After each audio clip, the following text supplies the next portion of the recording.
Noticias 24. Bueno, se lo hemos comentado, quedan poquito más de 2 meses para la elección presidencial y hemos estado durante estas jornadas conociendo las distintas candidaturas, pero desde el punto de vista de los programas de gobierno que hay detrás de ello. Hoy vamos a hablar del programa del abanderado del Partido Nacional Libertario, Johannes Kaiser. Estamos con su jefe programático, Víctor Espinosa. Víctor, primero que nada, buenas tardes y bienvenido al canal 24 Horas. Hola Iván, un gusto estar acá, muchas gracias por la invitación. Igualmente, al contrario. Y partamos primero, Víctor, definiendo cuáles son las principales líneas de acción que pretende Johannes Kaiser llevar adelante en la hipótesis de que se transforme en presidente de la República. Muy bien, bueno, nuestro programa económico de sentido común está inspirado en la Escuela Austríaca de Economía, que es un método de investigación científica que posiciona al emprendedor como motor del crecimiento y desarrollo económico. Y en ese contexto, el entorno institucional formal, por ejemplo, a nivel constitucional, legal, regulatorio, e informal a nivel cultural, valores sociales, pueden facilitar ese proceso, lo pueden obstaculizar o lo pueden impedir. Entonces, nuestro programa está enfocado en 4 pilares. El primero es una reforma tributaria para volver a lo que tenía Chile cuando era uno de los países con mayor competitividad fiscal del mundo. ¿En qué consiste? Reducir el impuesto corporativo de un máximo de 27 a un mínimo de 15, pero solo para las utilidades retiradas. Pero para todos los emprendedores de todos los tamaños, de todos los tipos, si usted es un emprendedor y obtiene utilidades y esas utilidades las reinvierte en su empresa, por ejemplo, bienes de capital físico, tecnología, bienes de capital humano, educación, capacitación laboral, incrementar el patrimonio de su empresa, el impuesto corporativo será 0. Víctor, si se reduce el impuesto a las empresas, me imagino que son las grandes empresas, ¿no están pensando? Todas las empresas. Todas. De 27 a 15. Efectivamente. Pero la pregunta, sí. Eso, ¿cuánto significa de menos ingresos para el Estado? ¿Cuánto menos ingresos para el Estado es? Sí, ceteris paribus, si mantenemos todo constante, es 1,2% del PIB. Pero ahora bien... ¿Y eso en plata, en millones de dólares? Bueno, serán 2.000, 3.000 millones de dólares. Ok, si se reduce esa contribución, ¿cómo se van a financiar los gastos permanentes del Estado si va a haber esa cantidad de ingresos menos? Bueno, ese es el pilar 3. Bueno, 2 cosas. Si uno analiza la historia económica de Chile, cuánto recaudaba el Estado de Chile como porcentaje del PIB, cuando teníamos ese sistema en los años 2000, recaudábamos exactamente lo mismo como porcentaje del PIB que ahora. Bien, entonces nosotros tenemos estimado que con el paquete completo incluso podría salir gratis, pero supongamos que es un 1,2% del PIB. Nosotros tenemos en el pilar 3, que ya les iba a comentar, una reducción entre 4,5 y 5% del PIB de gasto público. ¿Cómo lo vamos a hacer? Vamos a reducir ministerios de 25 a 9 para optimizar la funcionalidad del Estado. Por ejemplo, vamos a unir Secretaría General de Gobierno, Secretaría General de la Presidencia con Interior. Vamos a unificar seguridad con defensa para despolitizar la seguridad, porque nunca hemos visto corderos cazando lobos. Vamos a crear el Ministerio de Desarrollo Humano, que va a incluir educación, va a incluir trabajo, va a incluir ciencia y tecnología. Como ese gran ministerio que tiene Milei, que es más o menos el mismo diseño. Exactamente, el de infraestructura, etc. Pregunta, de 25 a 9, ¿qué ministerios desaparecerían en un eventual gobierno de José Antonio Kast? No sé qué es lo que va a hacer José Antonio Kast. Pero disculpa, de Kaiser.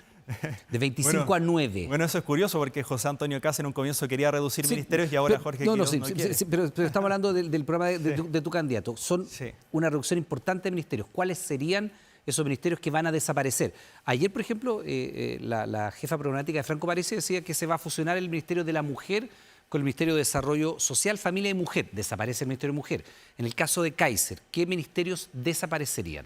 Bueno, como te comentaba, va a haber un Ministerio del Interior que va a incluir Interior, Secretaría de Presidencia, Secretaría de Gobierno. O sea, se desaparece Secretaría General de Gobierno, Secretaría General de la Presidencia. Efectivamente, se fusionan. En el Ministerio de Desarrollo Humano ahí va a estar Mujer, va a estar Cultura, va a estar Deporte, Ciencia y Tecnología, Desarrollo Social, Trabajo y Educación. Porque el objetivo de ese ministerio va a ser la superación de la pobreza en nuestro país. Luego va a estar el Ministerio de Infraestructura, que va a incluir obras públicas, bienes nacionales, vivienda y urbanismo, transporte y telecomunicaciones. Luego el Ministerio de Economía se va a fusionar con Medio Ambiente, con Minería, con Energía y se me olvidará algún otro. Sí, por supuesto. ¿Y el Ministerio de la Mujer qué pasa con eso? Ese va a estar en Desarrollo Humano. Desarrollo Humano. O sea, no habría ministra de Mujer, por ejemplo. No. Bueno, no habría. Incluso porque para reducir ministerios se hace por ley. Pero ¿qué vamos a hacer nosotros? Que nos vamos a nombrar ministros en las carteras que vamos a fusionar. Por supuesto. Sí. Y ese ministro va a estar a cargo de otras tantas carteras que van a quedar fusionadas. ¿Pasarían a ser como subsecretarías, para entenderlo? Por ejemplo, lo que antes era un Ministerio de la Mujer, hoy día un Ministerio de la Mujer sería Subsecretaría de la Mujer, que dependería de ese gran Ministerio de Desarrollo Humano. Hasta que se apruebe la ley y se fusione todos en uno. Esa es la propuesta programática. Evidentemente, para hacer cambios de esas características se requieren de acuerdos parlamentarios que, a la luz de lo que hoy día es el Partido Nacional Libertario, es difícil de pensar cómo lograr una mayoría que les permita esto que está escrito en un programa, después llevarlo a ley. O sea, le ha costado a conglomerados políticos más grandes y que tienen más partidos. ¿Cómo lo haría el Partido Nacional Libertario para convencer a otros socios de tener 9 ministerios en vez de los 20 y algo que tenemos? Bueno, esta reestructuración nosotros ya la tenemos trabajada. Tenemos, bueno, solo en el equipo económico somos más de 100 personas, empresarios de distintos tamaños, personas que trabajan en gremios, académicos de distintas universidades del país, incluso del extranjero como la Universidad de Salamanca o la Complutense de Madrid. Entonces, ya eso lo tenemos diseñado y eso lo vamos a implementar el 12 de marzo, independientemente del Congreso, porque la reestructuración de los ministerios eso lo podemos hacer nosotros. Porque la ley de presupuestos te da un estándar de cuáles son los funcionarios aproximados que debe haber en cada cartera, cuántos vehículos, etcétera. Para fusionar ministerios tienes que pasar por el Congreso.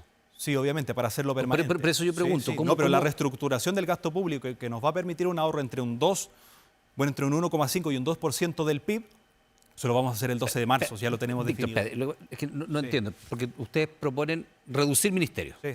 Y para reducir ministerios tienen que ir al Congreso y presentar las modificaciones legales respectivas. Para hacerlo permanente, pero nosotros sí podemos reestructurar cómo funcionan todos los ministerios desde ya. Y eso sí en el Congreso. O sea, sería una reducción de facto de los ministerios. Efectivamente, y para hacerlo permanente tiene que ser con ley, porque luego puede venir otro gobierno irresponsable como el actual y crear más ministerios. ¿Hay alguna estimación en esta reducción que planea hacer de facto sin pasar por el Congreso, a menos que lo quiera hacer de manera permanente? Sí. No puede hacer desaparecer ministerios, seguiría existiendo los ministerios. Lo que puede hacer es reducir el personal. ¿Qué cantidad de personas serían despedidas del Estado? Porque tiene que haber despido. Vamos por orden. Entonces, entre 1,5 y 2% del PIB con esta reestructuración que la vamos a hacer el 12 de marzo. Luego tenemos entre un 0,4 y un 0,6, depende qué fundaciones, etcétera, ONG incluyas, que el Estado le transfiera a las fundaciones. Y ese es dinero que muchas veces se utiliza para financiar campañas políticas, para pagar a gente que vaya a paralizar proyectos de inversión y para financiar las protestas. Bien. Eso se va a cortar el 12 de marzo. Yo no voy a hacer caridad con el bolsillo de los chilenos, ustedes van a hacer caridad con su bolsillo. Les vamos a devolver la libertad. Luego, entonces ya tenemos 2,5, 2,6. Para tener un orden de magnitud es el déficit fiscal. Si creemos a las cifras de este gobierno que miente sistemáticamente, dicen que van a terminar en 1,8. Ya eliminamos el déficit y quedamos con superávit. Luego tenemos la eliminación o la asignación de cero presupuesto a los programas mal evaluados estatales. Y en eso puedes ahorrar entre un 1 y un 2% del PIB adicional. No solo eso, sino que además queremos eliminar todas las contribuciones tanto para la vivienda como con giro comercial. Detengámonos ahí un segundo.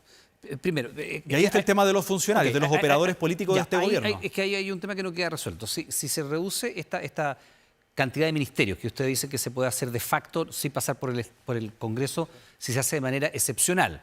Para eliminar un ministerio hay que pasar por el Congreso, porque si no seguirían existiendo los ministerios, vas a tener ministros... No vamos a nombrar ministro de las carteras que vamos a fusionar. Y estamos reestructurando todo el funcionamiento de los ministerios. ¿Cuántas personas ustedes estiman que tendrían que ser despedidas del Estado, que hoy día son funcionarios públicos, para generar estos recortes que propone el candidato Kaiser? Bien, tenemos, bueno, esto es público, esto lo publicó la Contraloría, 106.000 operadores políticos que contrató este gobierno, que recibe por lo menos 2 millones de pesos, entre 2 y 3 millones de pesos mensuales, que si tú lo analizas, son 2.200 millones de dólares en gasto en operadores políticos. Todo eso se va a acabar. Y con eso vamos a eliminar todas las contribuciones. Perdón, ¿cuántas personas habría? 106.000 en un comienzo. Despidos. Despidos. Disculpa, si tú despides 106.000 personas, eso tiene un efecto evidente en un aumento del desempleo en el país. Sí, pero es que de vuelta, no hay que mirar el ceteris paribus, tenemos que ver la película completa. Vamos a tener un sistema tributario que va a permitir que Chile sea uno de los más competitivos del mundo, una reforma laboral,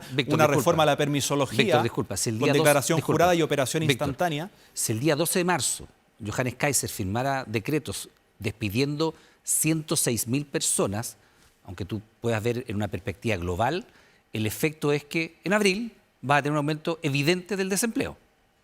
Es que ahí hay dos cosas. Sí, ahí hay dos cosas. ¿O no? Pero déjame explicarte. Lo que vamos a hacer es certificar a los funcionarios públicos, porque vamos a digitalizar el Estado como lo está haciendo Estonia, un X-Road, una carretera digital y todas las instituciones basadas en blockchain para garantizar la transparencia y la trazabilidad del gasto. Todos los funcionarios se van a capacitar y se van a certificar en estas áreas de digitalización y automatización. Por lo tanto, eso les va a servir a ellos como insumo, por ejemplo, si es que tienen que salir del Estado para reincorporarse rápidamente en el mercado. Y a diferencia de los demás políticos, yo no le debo un favor a nadie. Por lo tanto, a mí no me va a temblar la mano para poner las cuentas en orden que este gobierno irresponsable ha descuadrado. Víctor, de hecho... Perdón, Víctor, sí. es que no queda respondida la pregunta, por eso te la repito. ¿Cómo, con qué criterio y de qué manera se despiden estas 106.000 personas? Bueno, veamos cómo los operadores políticos... Porque la promesa que acabas de hacer es el 12 de marzo va a ocurrir esto. Va a comenzar todo esto. Eso quiere decir perdón, que hoy día ustedes tienen un catastro de 106.000 personas Por que supuesto. saben, Sí, o sea, por ustedes supuesto. saben cuáles son los nombres y apellidos de estas 106.000 personas que habría que despedir. Sí, y tenemos de hecho... ¿Sí lo tienen? Sí, por supuesto. En el equipo de auditoría, ¿Ya? que tenemos, que acá me está acompañando el jefe del equipo de auditoría, Samuel, tenemos cómo se gastan todos los recursos del Estado y cómo eso evoluciona en tiempo real. Perfecto. En todas las instituciones del Estado, incluso las empresas públicas, incluso en TVN. Eso tiene que llegar primero al gobierno, pero es que quiero que la gente quede súper clara y entender lo que tú estás proponiendo. Sí.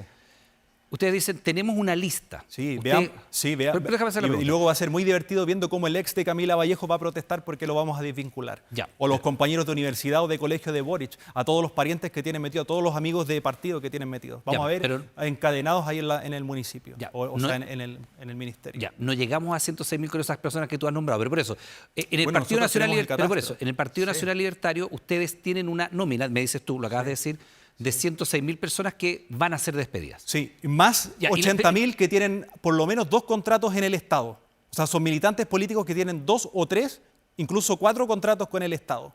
Ya. ¿Y esos son otros 80.000 adicionales? Sí, son adicionales. O sea, estamos hablando de 186.000. 186.000 Sí, por personas. supuesto, por Ya, supuesto. perfecto. Y si eso ocurriese eventualmente, no me imagino cómo va a tener la capacidad de firmar Si la tanto... gente es que es increíble. Pero déjame hacer la pregunta. Estás defendiendo operadores, No, o no, sea, yo estás cuestionando la despido de operadores Víctor, políticos Víctor, versus disculpa. la gente que se saca la mugre para pagar Víctor, sus impuestos disculpa. por todo lo que hace Víctor, durante su día. Eso puede funcionar en un clip de redes sociales. Esta es otra pregunta. Esta es una pregunta, no es un clip para redes sociales. Ustedes van a despedir a 186.000 personas el día 12 de marzo, es lo que acabas de decir. ¿Cómo haces para que eso no impacte en el desempleo y en la economía? Bueno, tendrá un impacto, obviamente. Ajá. ¿Sí? Y se asimila nomás. Se asimila, obviamente, y junto con las otras propuestas se van a reincorporar en el mercado laboral privado. Perfecto. También acabas de decir que hay una idea de, y no sé si lo entendí bien y si no me lo explicas y si lo hay que corregir, lo corregimos. ¿Eliminar universalmente las contribuciones? Todas las contribuciones. Para ningún bien raíz, ni Porque es un primera, ni robo, segunda. es inmoral, porque la gente cada vez es más difícil comprar una propiedad, te sacas la mugre por comprar una propiedad y luego si compras una propiedad, te vuelves un arrendatario ad perpetuum del Estado. Es decir, no eres propietario, porque si no pagas te pueden embargar, te pueden multar. ¿Y de dónde se sacarían los recursos para Ya te lo comenté con los... las municipales? Bueno, pero con eso estos era con lo que 186.000 se ahorran de los te ahorras en trabajadores. total Ahora, otra cosa 4.000 es- millones de Ya. dólares. Ajá. Bueno, con eso te sobra, porque las contribuciones son 2.500. Ya. O sea, la parte que se faltaría de ingresos Sí. permanentes se suplementaría Con de eso. alguna manera con los Sí. despidos masivos a Sí, nivel porque con público. las otras reducciones ya eliminamos el déficit, pagamos la reforma tributaria y con esto Perfecto. eliminamos las contribuciones. Víctor, y además, sí. esto es súper importante, porque actualmente el gobierno central da recursos al gobierno regional, da recursos a los gobiernos locales, a las municipalidades para que arreglen calles, para la educación, etc. En este mismo equipo de auditoría estamos generando criterios claves de desempeño, los famosos KPI, en todas las transferencias del Estado desde el gobierno central a los gobiernos locales. Es decir, por ejemplo, si le damos recursos a una municipalidad para que tape los agujeros de las calles y no lo hace, le corto el financiamiento. Bien, si voy a un colegio público y les doy dinero para el colegio público y no arreglan los baños de los colegios públicos que no tienen papel higiénico, no tienen jabón, bien, no tienen ventanas, no tienen calefacción, le corto el financiamiento hasta que lo hagan. Perdón, aunque eso termine agravando todavía más el problema del alumno, porque le cortas el financiamiento a los que dirigen el colegio y dejas sin financiamiento un colegio que tiene alumnos, normalmente en situación vulnerable, y agravas el daño a ese alumno. Eso es súper importante porque la reforma de la educación que nosotros estamos planteando es entregar los colegios estatales a los profesores, cooperativas de profesores con... Cooperativas. Sí, cooperativas, con autonomía financiera y autonomía administrativa. Víctor, Y vamos a financiarlo con subsidio a la demanda que si lo hacemos para el 90% de la población en Chile, por carga cada chileno que tiene un hijo entre 0 y 17, 18 años va a recibir 280.000 pesos. Víctor. Pero luego si lo hacemos enfocado, por ejemplo, en el 30, 40% más vulnerable de nuestro país, les podría tocar un voucher incluso de 500.000 pesos, Víctor, con el mismo presupuesto actual. Sí, Víctor, varias de las iniciativas que ustedes describen en el programa de gobierno de Kaiser y que tú nos has explicitado acá, requieren de grandes acuerdos en el Congreso. Porque, Excelente pregunta. pero déjame terminarlo.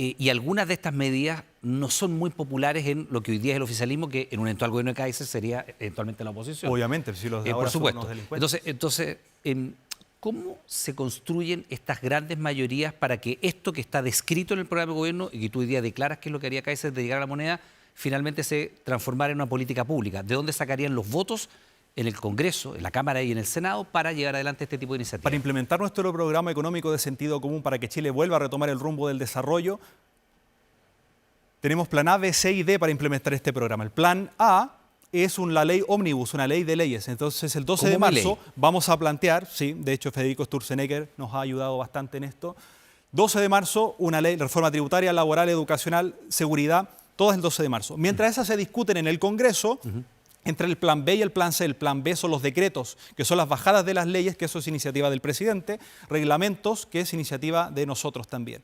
Eso sí en el Congreso. Y luego nosotros tenemos dentro de esta ley ómnibus reformas que son claves para nosotros. Por ejemplo, la reforma tributaria, para liderar a nivel mundial la competitividad fiscal corporativa, y luego la permisología, con declaración jurada y operación instantánea para todos aquellos proyectos que no están en la ley 19.300 de las bases del medio ambiente. Bien. Y entonces, para esas reformas claves que para nosotros son muy importantes, está el plan D. ¿Qué significa? Es una consulta popular no vinculante. Por ejemplo, la reforma tributaria tributa a Hacienda. Entonces, en la página del Ministerio de Hacienda yo voy a subir la propuesta de reforma tributaria, la eliminación de las contribuciones, etcétera, y la gente va a poder votar con su clave única. Bien.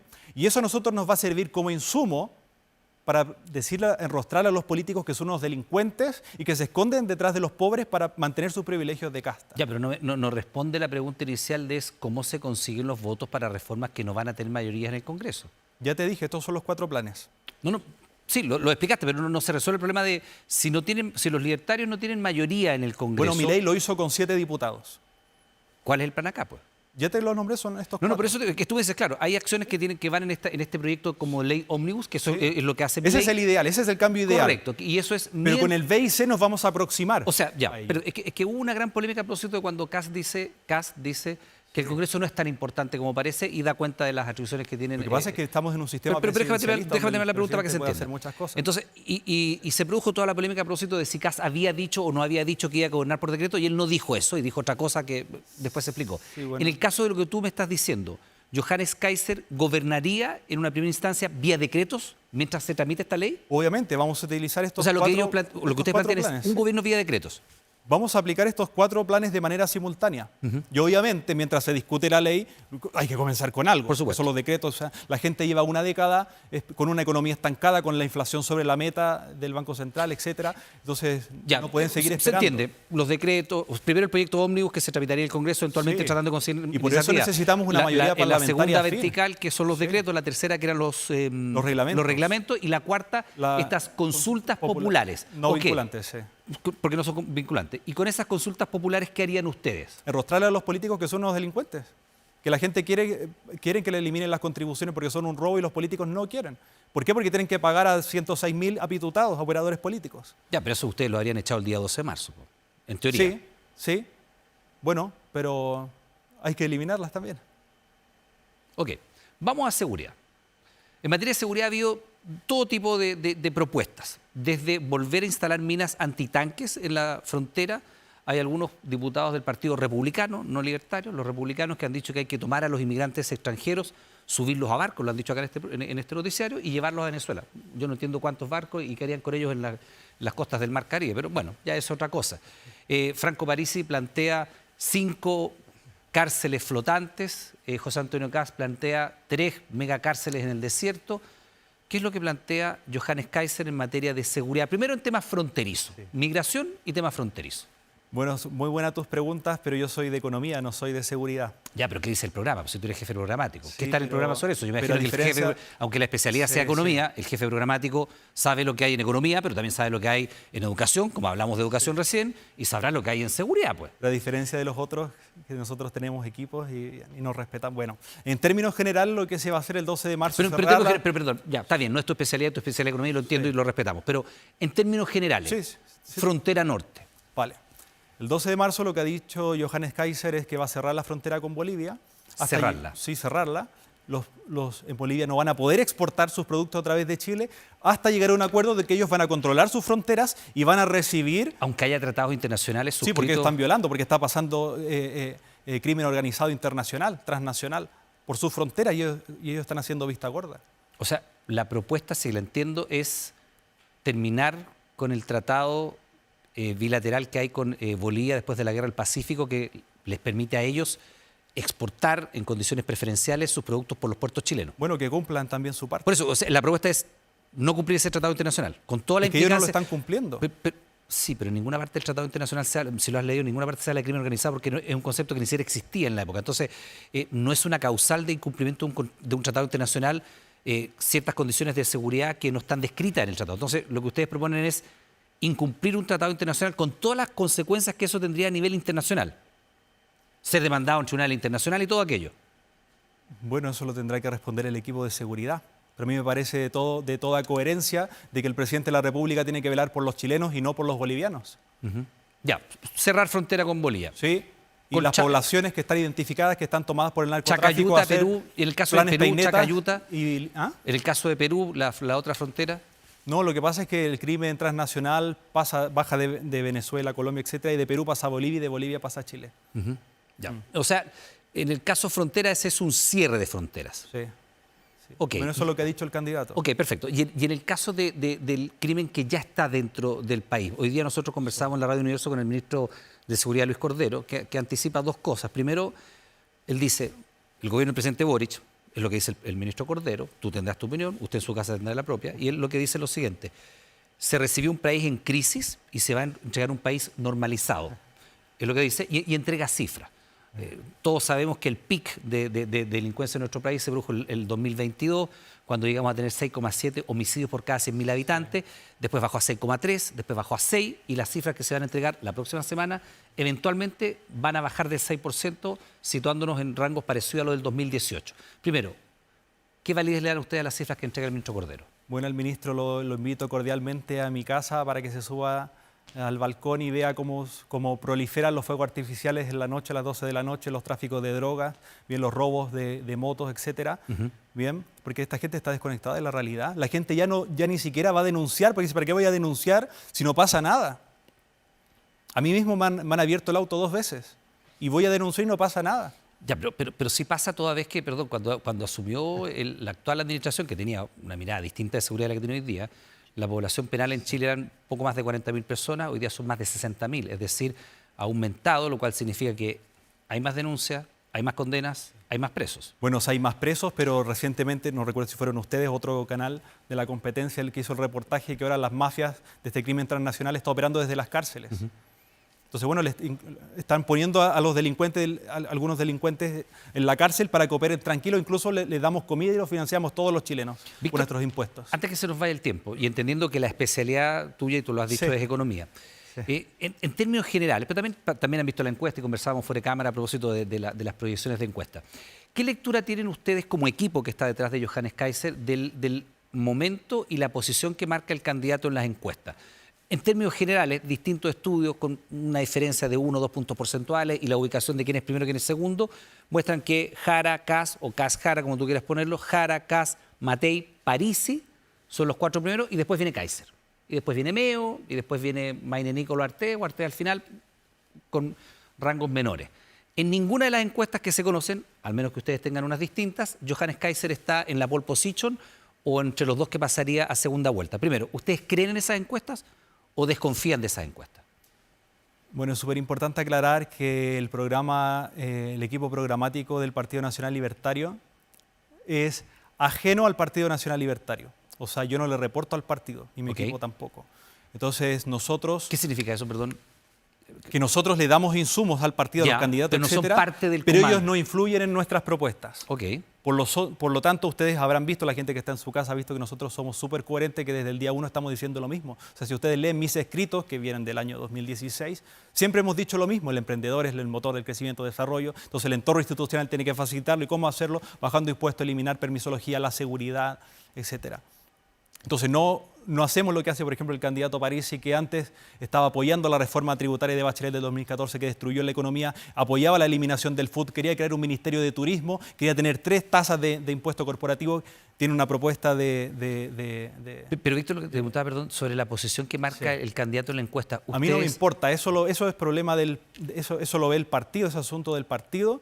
Lo que yo quiero es que Chile tenga la mejor propuesta posible y que tenga la libertad de elegir. O sea, pueden elegir un candidato, una candidata comunista. Los comunistas no creen en la democracia, la utilizan para destruirla, son empobrecedores, son mentirosos. Tenemos otros candidatos de la competencia que han acordado, Chile Vamos, expertos tienen mucha experiencia, pero en hacer acuerdos con la izquierda: la reforma tributaria, la reforma laboral, la reforma educacional, entregaron 2 veces la Constitución, la reforma de pensiones que no tiene financiamiento y que hasta el día de hoy la defienden, etcétera. Es decir, no es gente confiable, porque hoy día te dicen algo, mañana te van a decir otra cosa. Nosotros siempre decimos lo mismo, sea popular o no, a mí no me importa la popularidad. Bueno, son parte de los lineamientos que están en el programa de gobierno de Johannes Kaiser. Víctor Espinosa, jefe programático, te damos las gracias por estar acá. Muchas gracias, un placer. Y estamos en contacto, muy amable.